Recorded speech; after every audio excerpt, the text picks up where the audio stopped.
예, 오늘 로마서 마지막 시간이죠. 그동안 로마서 처음부터 지금까지 쭉 왔었는데 오늘 제가 무슨 말을 해야 될 것 같습니까? 책거리라고 생각하시는 분이 있을지 몰라요. 제가 의도한 바는 아닌데 넉넉하게 책거리를 아마 이따가 할 것 같습니다. 개인적으로는 로마서를 마치면서 우리가 읽었던 이 로마서 내용이 우리의 삶 가운데서 경험되어지고 또 발견되기를 축복하는 마음입니다. 오늘 마지막 본문 작별 인사 부분이죠. 편지의 특징이라서 문안 인사하는 게 당연한데 아까 읽으면서 본 것처럼 사람 이름이 참 많이 나옵니다. 다 기억도 못할 정도의 사람 이름이 이렇게 많이 나오는데 아니 왜 이렇게 이 사람들이 다 여기에 기록돼 있나? 라는 생각을 좀 한 번 정도는 해보면 좋겠다 싶습니다. 그래서 우리가 이 시간에 말씀을 살펴보는 가운데 몇 명만 뽑아서 제가 나누겠습니다. 걱정하지 마세요. 제가 여기 있는 사람 다 얘기 안 합니다. 그럼 오늘 저한테 주어진 30분의 시간을 가지고 해결이 안 되기 때문에 몇 명만 뽑아서 얘기를 하겠습니다. 첫 번째 우리는 여기서 베베를 발견하게 되죠. 1절에. 번역을 베베라고 했는데 우리는 잘 알고 있어요. 피비예요. 영어 이름은. 우리가 80년대 그 영화 배우 피비 케이츠 있잖아요. 똑같은 스펠링을 쓰고 있습니다. 빛난다, 또 빛을 발한다 이런 뜻이 이 피비인데 옛날 번역이라서 베베 이렇게 했습니다. 갱그리아 교회의 일꾼이라고 얘기를 하는데 센츄리아 아니면 센츄리 이렇게 표현합니다. 고린도 교회가 있으면 거기서 남동쪽으로 한 11km 있습니다. 그러니까 아테네하고 중간 정도예요. 교통의 요지인데 여기서 바울이 배를 타고 에베소로 갔죠.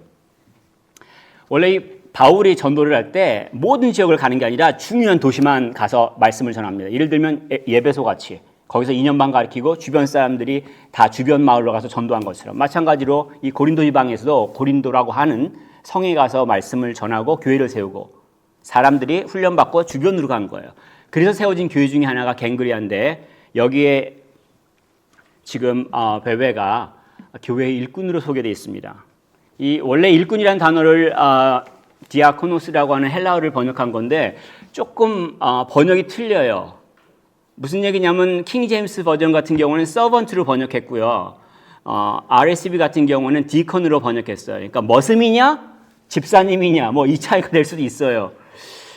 이걸 보면서 영국 사람들은 좀 어떨지 모르겠지만 한국 사람들은 좀 민감할 수 있습니다. 왜냐하면 한국 교회에서는 직분이 굉장히 중요해요. 왜냐하면 교회 처음 오면 다 성도라고 하고 형제 자매라고 부릅니다.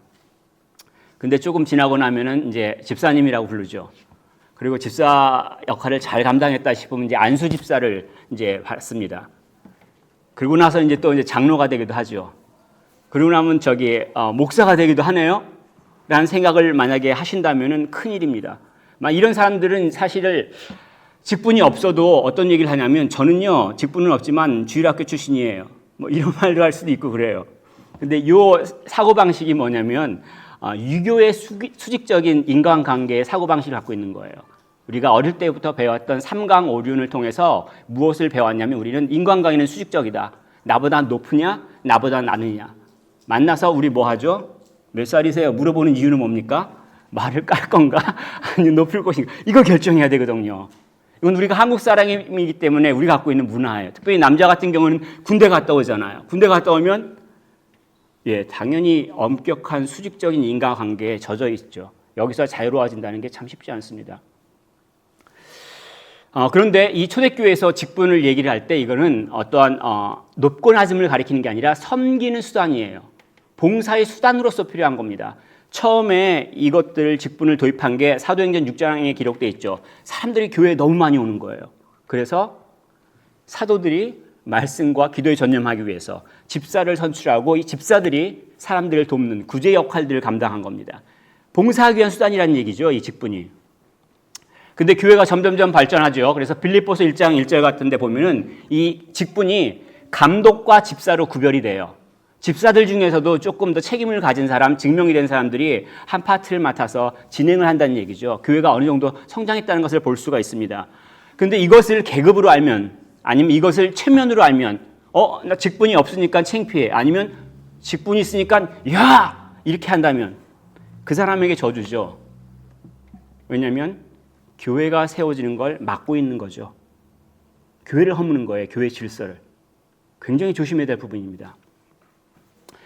지금 이 베베를 우리 자매라고 소개합니다. 왜냐하면 다른 세상이 펼쳐진 거예요. 지금 바울하고 베베가 실제 뭐 자매 아니면 형제, 그래서 우리 자매라고 얘기하는 거 아니죠? 아시죠? 그리스도 안에서 한 형제 자매가 됐기 때문에 예수님이 이 땅 가운데 오셔가지고 친부모님, 친어머니 마리아가 형제들 데리고 딱 와서 우리 너 찾으러 왔다. 너 하던 일 마저 해야지. 뭐하니? 그랬더니 뭐라고 얘기하셨습니까? 예, 누구든지 하나님의 뜻대로 행하는 자가 내 형제요, 자매요, 어머니라, 이렇게 얘기를 하셨죠. 전혀 다른 인간관계가 시작됐다는 걸 가르쳐 주시는 거예요. 하나님 나라에 속한 자들이란 얘기죠. 이 베베가 거기서 더 나아가서 2절 후반절 보면은 여러 사람과 나의 보호자가 되었다라고 얘기를 하죠. 이것은 이제 영어로 번역하면 페이트론으로 번역할 수 있습니다. 물론 헬퍼라고도 번역할 수 있는데 물질이 있어서 도왔다는 얘기예요. 오늘날 후원자를 말합니다. 바울이 복음을 전할 때 물질로서 돕다라는 것을 알 수가 있습니다. 근데 이 바울이 사도라는 직분을 사용해서 로마 교회가 이 베베를 환영하라라고 얘기를 합니다. 2절에 보면 합당한 예절로 그를 영접하고 도와주라 이렇게 얘기를 합니다. 여기서 여러 가지 얘기를 할 수가 있는데 첫 번째, 베베가 지금 로마 교회로 가는구나 라는 걸 알 수 있죠. 조금 더 여기서 날카로운 사람들은 어떻게 짐작할 수 있습니까? 지금 베베가 이 로마서를 들고 가겠구나 라고 알 수 있는 거죠. 오늘날과 다릅니다. 모발폰에 딱딱 이렇게 커피 페이스트 해가지고 가는 게 아니라 사람이 파피루스에다 써가지고 둘둘둘 말아가지고 이따만한 걸 갖다가 옆에 끼고 마차에 끼고 그래서 가는 거죠. 그래서 이것들을 하려면은 돈이 필요해요. 그래서 이 베베가 보통 여자가 아니라 사업하는 여자라고 생각을 합니다. 당시 여행이 불편하고 이러한 큰 물건들을 옮기기 위해서는 당연히 남자들도 필요하고 보호가 필요했기 때문에 빌립보 지방에 있었던 자주장사 루디아와 같이 사업을 하던 사람이 아닌가라고 추정을 합니다. 근데 중요한 것들은 이 베베를 환영하라는 얘기는 뭐냐면 바울이 뭘 염두에 두고 있습니까? 로마 교회가 손님 대접을 못하나요? 텃세 부릴 거를 염두에 두고 있는 거죠. 로마 교회에 어떤 사람들이 있어요? 유대인 출신 그리스도인들이 있어요. 그 사람들에게 있어서 이방인이 와서 뭐 하나님 일을 전한다 얘기를 해요. 여자가 와가지고, 제가 비하하는 거 아닙니다. 당시 가부장적사에서 하나님의 일을 전한다고 얘기를 해요. 그러면 그 유대인 출신 그리스도인들이 뭐라고 여기겠어요? 예, 사실 그것들을 염두에 둔 거죠. 그 우월의식, 교회에 있어서 누구라도 내가 너보다 낫다라는 생각을 가지면 이런 어려운 일들이 발생합니다. 그래서 굳이 바울이 복음이 뭔지 설명을 그렇게 누누이 했어야 됐고 마지막에는 당부까지 해야 되죠. 환영하고 도와달라는 얘기를. 베베 입장에서 본다면 참 대단한 여인이라고 생각합니다. 가부장적 사회잖아요. 오늘날도 우리가 어떠한 밥 먹고 살아간다는 게 어려워요. 근데 여자로서 지금 사업을 진행하는 거예요. 가부장 시대에. 거기서 멈추지 않고 교회에서 자매로서 또 심지어는 페이트론으로서 그리고 직접 서신서를 들고 로마까지 여행하는 역할을 감당합니다.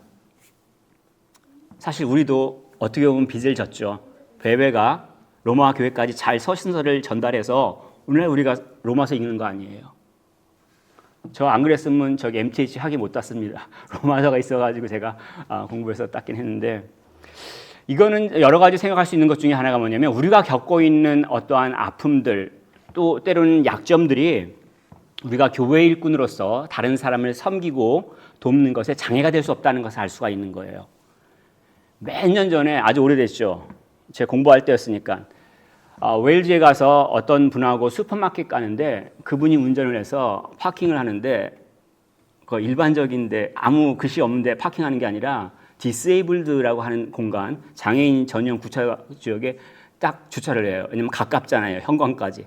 그래서 제가 이거 장애인용이요 그랬더니 뭐라고 얘기했냐면 I've got language disability 이렇게 얘기를 했어요. 그래가지고 사실 동감이 가는 부분이 많잖아요. 영국에 살면서 이 언어 때문에 문화 때문에 답답한 마음들이 얼마나 충격이 되고 아픔이 됐으면은 그게 잠재적으로 있는 거죠. 근데 그런 것들이 오랜 시간이 지나면 위축이 되기도 하고 자기도 모르는 사이에 성격이 변해 있기도 하죠. 놀라울 정도로 수동적으로 바뀌어 있는 모습들을 우리는 발견하게 됩니다. 심지어는 나이가 들면서 육체적으로 변화가 오기 시작하죠. 아프기도 하고. 그런데 다시 한번 얘기하지만 예수를 그리스도로 믿는 자들은 그 한계를 뛰어넘을 수 있어요. 심지어는 내가 장애가 있어도 여전히 내가 섬길 수 있습니다. 그러므로 해서 펼쳐지는 세상 가운데 살아간다는 얘기예요. 이게 하나님께서 당신의 자녀들에게 주신 축복 중에 하나입니다. 자, 이제 3절부터 보면은 로마 교회 성도들에게 인사와 권면을 합니다. 첫 번째 나오는 사람이 브리스가와 아굴라, 프리스카 앤 아퀴라라고 하는데, 이 브리스가는 약칭이에요. 애칭. 원래 이름은 프리스킬라는 브리스길라라고 사도행전에 나와 있습니다. 그럼 제 이름을 김동호라고 하는데 어느 날 어느 영국 여자가 잘 보고 킴이 그렇게 불러요. 처음에 못 알아듣고 누구를 부르나 하는데 저를 김동호라고 안 부르고 이렇게 약칭으로 부르잖아요. 마찬가지로 이 브리스가가 그러한 애칭이죠. 근데 여기서 브리스가가 사실은 여자예요. 아내. 그리고 아굴라는 남편입니다. 가부장적 사회에서 왜 아내의 이름을 먼저 불렀을까요?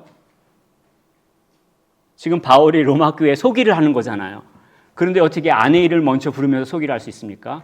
그래서 많은 사람들이 혹시나 신분이 높은 사람 아니었을까라는 생각도 하고, 브루스라고 하는 이제 신약학자는 믿음이 더 성숙한 여인이었다라고 생각을 합니다. 우리 교회 사실만 보더라도 일반적으로예요. 일반적으로 보면 우리 자매분들이 신앙이 좋은 걸 인정해야죠. 예, 그렇게 하셔야지 집안에서 편하시기 때문에 빨리 그렇게 인정하시는 게 좋을 것 같습니다. 근데 이 부부를 사실은 동역자라고 부르고 있습니다. 3절에 바울의 동역자라고 부르는데 함께 일한다는 얘기예요. 고린도에서 만났어요.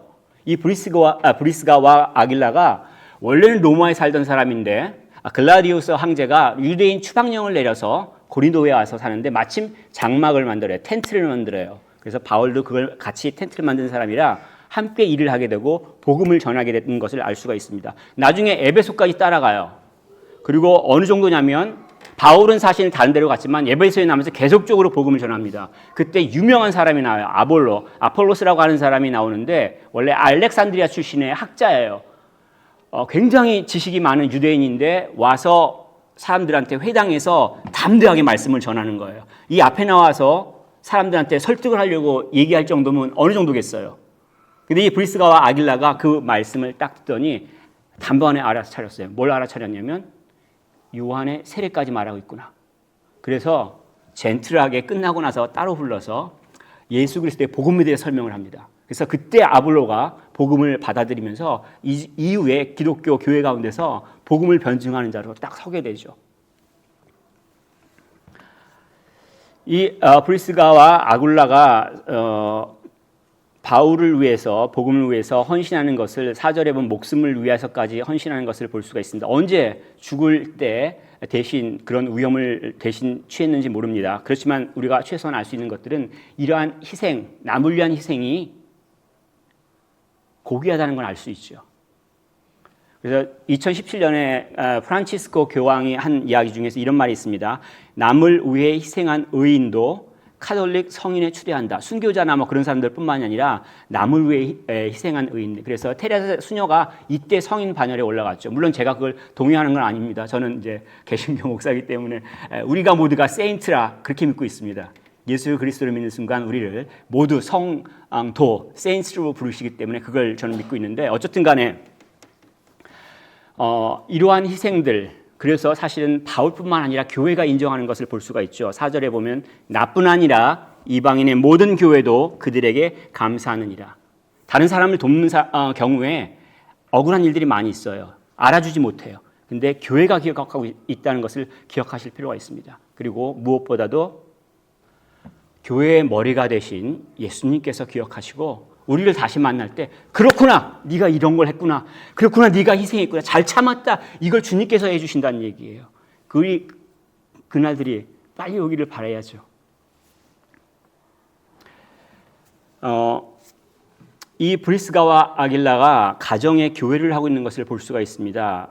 그 5절에 보면 하우스 처치라고 하는데 또 저희 집에 있는 교회에도 문안하라.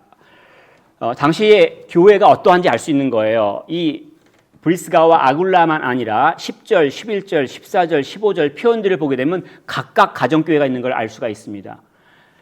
이 교회들을 합쳐서 로마 교회라고 하는 거예요. 하나의 거대한 메가 처치가 로마 교회가 아니라 여기가 가정교회, 저기 가정교회, 저기 가정교회들이 로마에 있는 가정교회들을 합쳐서 지금 로마 교회라고 부르고 있는 거죠. 초대교회 당시에 로마에 있는 교회들이 화려하지 않았어요. 굉장히 작았죠. 그리고 친밀함을 누렸습니다. 사실 그것 때문에 오늘날 영국에서는 저게 하우스 처치 무브먼트라는 게 발생했습니다. 70년대 좀 긴 이야기지만 짧게 얘기하면은 초대교회하고 똑같지는 않다고 봅니다. 왜냐하면 가장 큰 차이점이 뭐냐면 그 초대교회는 각각의 작은 교회지만 하나의 큰 교회, 우주적 교회, 유니버설 처치에 속해 있다라는 개념이 굉장히 강했습니다. 지금 그래서 바울이 그쪽에 편지를 보내고 있잖아요. 어쨌든 간에 우리가 한국 사람으로서 교회가 작거나 아니면 인원이 작을 경우에 위축되는 경우가 있습니다. 왜냐하면 우리는 그 좋은 나라 한국 출신이거든요. 그래서 몇 년 전 기준만 해도 한국에 메가처치가 서울에만 17개가 됐다고 이렇게 발표가 됐어요. 어느 정도 메가처치냐면 여의도 같은 경우에는 출석 주일날 인원이 20만 명이라고 해요. 200,000 people이 함께 출석해서 예배를 드리는 거예요. 그 건물 안에 들어가지도 못합니다. 그래서 딱 옆에 저쪽 교회에 다 해서 지교회라고 해서 동시에 들어가서 화면 켜고 예배를 드려서 한 20만 명이라고 하는데 제적 인원은 70만 명? 정확하게 제가 기억을 못하겠습니다. 거기서 찬양을 드릴 때 어떠한 감동을 누리겠어요? 그러다가 가정교회에서 찬양을 드리면 이거 좀 이상한데라는 의미 올 수 있어요. 근데 교회의 본질이 뭐죠? 로마에 있는 가정교회를 교회라고 부르고요. 오늘날 우리 같은 교회도 교회라고 부르잖아요. 전혀 달라요. 근데 뭐가 공통점이 있기 때문에 교회라고 부릅니까? 예수를 그리스도로 부르는 자들, 예수를 그리스도로 고백한 자들의 모임이 교회라는 거죠. 이게 교회의 본질이라는 얘기예요. 우리 교회는 이민교회에서 여러 가지 특징들을 갖고 있습니다. 다양한 배경이죠. 장로교 출신도 있고요. 성결교 출신도 있고요. 그리고 제가 알 수 없는 교단 출신도 있다고 알고 있습니다. 그리고 직업도 다양하잖아요. 그리고 교육받은 정도도 틀려요. 사용하는 언어도 틀립니다. 그래서 또 요구하는 바들도 다 다를 수 있습니다. 그리고 또 공통적으로 이민 생활의 고단함 때문에 나를 위로해줘. 나랑 같이 놀아줘. 이게 공통점입니다. 그래서 미국에 있는 어느 목사님이 영어로 책을 냈는데 이민교회 목회, 한국인. 목사는 일주일에 7번 이삿짐 날라준다. 이거를 책으로 써서 출판해가지고 그걸 하여튼 외국인들 분들하고 같이 읽은 적이 있었는데 그렇습니다. 근데 문제가 뭐냐면 우리 교회에서 교회로서 본질인 복음에 집중하고 있는 거 확인하셔야 되죠. 구제하는 거요. 교제하는 거. 사회 참여하는 거. 저는 교회가 해야 된다고 믿습니다. 나중에 웨슬리 채플 하면서 제가 얘기를 했죠. 당시 윌버포스 같이 노예 해방을 법으로 만들려고 했던 사람과 웨슬리 목사님과 교제하는 서신들 그런 것들을 발견할 수가 있어서 충분히 해야 된다고 생각을 합니다. 그런데 극단적으로 얘기할게요. 이건 교회가 아닌 이들이 할 수 있어요. 여러분이 제가 특정한 이름을 불러서 죄송합니다. 혹시 마음에 안 좋으시면 저한테 따로 얘기하십시오. 사에 가셔도요 구제하실 수 있습니다. 여러분이 가셔도 사회 참여하실 수 있어요. 교회에서만 할 수 있는 것 복음이에요. 복음을 가르치는 것, 복음을 배우는 것, 복음을 전하는 것은 오직 교회만이 할 수 있는 일이에요. 따라서 이 일에 집중해야 됩니다. 목사가 그래서 말씀을 준비를 그렇게 하는 거죠. 성도들이 각자 맡은 역할을 준비하는 거 그래서 하는 거죠. 제가 와가지고 뭐 다 하고 뭐 주중에도 뭐 다 뛰어댕기고 나그네 대접하고 뭐 설치하고 다 풀고 그러면 할 수 있어요. 저는 어릴 때부터 교회에서 그렇게 훈련을 받아왔어요. 한국 교회에서는요. 그러면 복음을 누가 준비합니까? 어려워요. 그렇기 때문에 우리는 각자 역할 가운데서 각자 역할을 나누어서 하는 것들이 필요합니다. 성도라면은 봉사하는 것들이 필요하다는 얘기예요.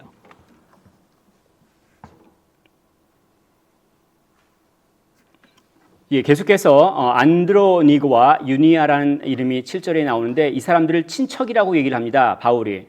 근데 실제 친척인가? 아닌 것 같아요. 왜냐하면 11절에 보면 내 친척 헤로디온, 21절에 보면 나의 친척 누기오와 야손과 소시바더. 지금 바울이 친척이 그렇게 많아요, 로마에? 아니 바울은 결혼도 안 했는데 무슨 친척이 한쪽만 사이드만 해가지고 그렇게 많고 로마에 그렇게 많습니까? 이 친척이라는 단어를 승게네스라고 하는 헬라어를 쓰는데 피를 나는 친척을 말하기도 하지만 같은 나라 사람을 말하기도 합니다. 그래서 9장 3절에 한국말로는 이 단어가 골육이라고 번역되어 있어요. 무엇을 말하냐면 동족 이스라엘을 말한다는 얘기죠. 유대인, 그 중에서도 친밀한 관계를 갖고 있다는 것들을 우리는 알 수가 있습니다. 또 다른 사람 중에 한 명이 11절에 보면은 나기수의 가족 중에 나오는 사람들이 있습니다. 나기수의 가족. 이 나기수가 우리는 잘 모르는데 영어로는 나시서스라고 표현하는데 정확한 말은 티베리우스, 클라우디우스, 나르키수스. 옛날 사람들, 영국 사람들 지금도 그렇지만 이름이 세 개잖아요. 티베리우스 황제 시절에 노예였다가 그 황제가 해방시켜준 노예예요. 자, 그러면 짐작할 수 있죠. 왕실에서 활동한 사람이에요. 굉장히 뛰어난 지략을 가졌어요. 그래서 그 왕궁에서 일어난 일들 가운데 굉장히 많이 관련된 걸로 알려져 있습니다. 다음번에 네로 황제가 등극하자마자 네로 황제 어머니가 명령해서 바로 처형을 시켰어요. 무슨 얘기를 하냐면 지금 그러한 가장이 집의 머리예요. 아버지가 그 정도 되면 어머니나 가족들은 정신없어요. 아버지가 겉모술수에 뛰어나고 이 일도 하고 저 일도 뛰어다니면 가족들은 정신이 없는데 그 가운데, 그 가족들 가운데, 그 노예들 가운데 복음이 들어갔다는 얘기예요. 주변 환경이 어떠하든지 복음을 믿고 따를 수 있다는 사실을 발견할 수 있습니다. 그리고 16절에 보면은 그리스도의 모든 교회가 다 너에게 문안하느니라 라고 인사를 하는데 일반적으로 하나님의 교회라고 표현하는데 그리스도의 교회라고 표현하는 것들은 예수를 믿기 때문에 하나라는 그 개념들을 얘기하고 있는 거죠. 우리가 비록 여기 지역에서 한 교회지만 유니버설 처치의 지체로서 속해 있다는 얘기예요. 이것들을 잊어버리면 안 됩니다. 그렇기 때문에 바울은 담대하게 교회에 대해서 권면하기도 하고 편지를 쓸 수가 있고 특별히 17, 18절에 보면 경고를 하는 것 같아요. 형제들아 내가 너희를 권하노니 마지막에 살피고 그들에게 떠나라. 관계하지 마. 걔네들하고 더 이상 사귀지 마. 만나지 마. 이거예요. 나중에 교회가 발전됐을 때 이것을 전문용어로 excommunication이라고 표현합니다. 무슨 얘기냐면 파문. 너 더 이상 교회 나올 수 없어. 이거예요. 교회 내에서 이런 말을 할 수 있나요? 누구라도 다 함께 해야 되는 게 교회 아니에요? 그런 생각을 할 수가 있는데 지금 바울은 로마 교회에 그들에게서 떠나라라고 강하게 명령을 하죠. 그들이 누구냐면 17절에 분쟁을 일으키거나 거치게 하는 자들, 교회 안에서 분쟁을 일으키는 사람들, 교회 안에서 다른 성도를 막 넘어지게 하는 사람들을 말하는 거죠. 우리가 지금 로마서 1장부터 지금까지 읽어오면서 누군지 감을 잡을 수 있죠. 유대인 출신 그리스도인들 가운데서 특별히 얘기하면 정확하게 하면 그리스도인이 아니에요. 단지 유대교적 열심주의자 그렇게 표현하고 있습니다. 학자들은. 특징이 뭐냐면 복음이 중요한 게 아니라 내가 한 일이 중요해요. 내가 성경을 읽은 것, 내가 기도한 것, 내가 봉사한 것, 내가 한 게 제일 중요한 거예요. 이게 복음보다 우선순위에 있으면 무엇을 말합니까? 교회를 허무는 거예요. 우리는 예수를 믿음으로써 구원받는다고 믿습니다. 다른 건 없어요. 그렇기 때문에 구원받은 자들은 그 은혜에 감사해서 봉사하는 거예요. 그 은혜에 감사해서 내가 섬기는 거란 얘기예요. 이 순서가 바뀌면요, 잘못된 가르침이에요. 이 순서가 바뀌면요, 망하는 길이에요. 그래서 다른 곳에선 이걸 거짓 교사라고 얘기를 하고 있습니다. 사람이 지을 수 있는 죄들이 많지만 그중에 가장 큰 죄가 뭐냐면 교회를 허무는 거예요. 왜냐하면 예수님이 이 땅 가운데서 내가 교회를 세우리라라고 하셨어요. 그리고 예수님을 교회 머리라고 얘기하고 있잖아요. 교회를 허무면 무슨 행동이에요? 나중에 그 마지막 심판 때에 그 예수님이 심판관으로 앉아있을 때 어떻게 그 앞에 설 수가 있겠어요? 만약에 여기에 넘어가지 않으려고 한다면 기준이 너희가 배운 교훈이라고 표현하고 있죠. 복음이란 얘기예요. 그리고 그 복음이 무엇을 의미하는지 붙들고 있어야 한다는 얘기예요.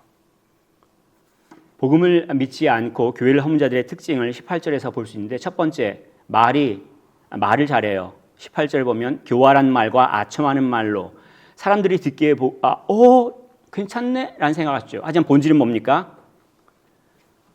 자기 본능을 쫓아가는 거죠. 자기 디자이어를 쫓아가죠. 18절에 보면 다만 자기들의 배만 섬기나니 자기 디자이어를 쫓아가는 거예요. 자기 욕심을 쫓아가는 거예요. 자기 중심이란 얘기예요. 그리스도가 주님이 아니에요. 그리스도의 말을 쫓아가지 않는다는 얘기예요. 어떻게 알 수 있습니까? 주님께서 말씀하신 적 있죠. 그들의 열매로 알 수 있다는 얘기예요. 말을 잘한다고 듣는 것들이 아니라 그 삶의 행동들 어떠한 것인지 확인하셔야 된다는 얘기입니다. 이제 21절부터는 고린도 교회에서 함께 안부를 전하는 사람들이 있습니다. 첫 번째 디모데를 소개하죠. 나의 동역자 디모데라고 소개를 하는데 굉장히 충격적인 얘기입니다. 첫 번째 왜 충격적이냐면 바울은 유대인 중에 유대인이죠. 이 디모데는 혼혈인이에요. 엄마가 유대인이고 아버지가 헬라인이에요. 그러면 어떤 얘기예요? 사마리아인이라는 얘기잖아요.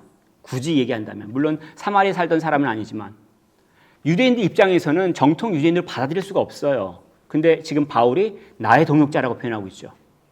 왜냐하면 바울이 첫 번째 루스라 전도여행 갔을 때 거기서 보고 세례를 줬어요. 근데 두 번째 전도여행으로 가서 루스라 갔더니 이 디모데가 믿는 사람들 가운데서 칭찬을 받고 있어요. 와, 정말 그리스도인이다.